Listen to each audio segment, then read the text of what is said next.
আজকে কথা বলবো স্মার্টফোন ব্যবহারে 5টি সতর্কতা নিয়ে। নতুন ফোন কেনার পরপরই উচিত ব্যাক কভার ইউজ করা। শুধু ব্যাক কভারই না, ফোনের ডিসপ্লেতে গ্লাস প্রোটেক্টর ইউজ করা উচিত, কারণ আমরা সবাই জানি বিপদ কখনোই বলে কয়ে আসে না। ফোনের ব্যাক কভার এবং গ্লাস প্রোটেক্টর আপনার ফোনকে অ্যাক্সিডেন্টাল ফল থেকে একদম সেফ রাখবে।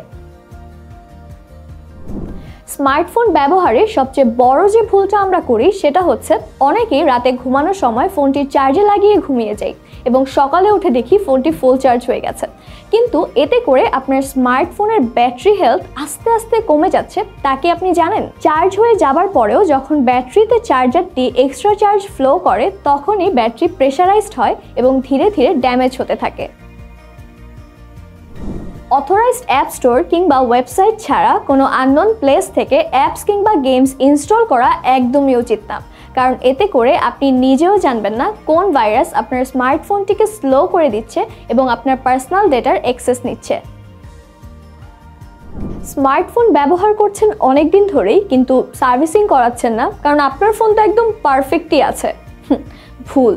স্মার্টফোনকে রেগুলার বেসিসে একটু সার্ভিসিং করানো উচিত, কারণ অনেক সময় আমরা বুঝে উঠতে পারি না যে ব্যাক কভারের ভেতর অথবা পকেটে রাখতে রাখতে স্মার্টফোনটির ভিতর কিছু ময়লা জমে, যা আস্তে আস্তে স্মার্টফোনটির স্পিকার, ইয়ারপিস অথবা চার্জিং পোর্টের অনেক ক্ষতি করে ফেলে।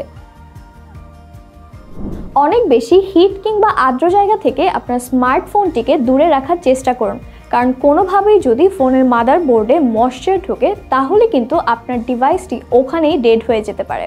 সো ডেইলি লাইফে আপনার স্মার্টফোনটিকে কোন পরিবেশে রাখবেন তা নিয়ে একটু সতর্ক থাকুন।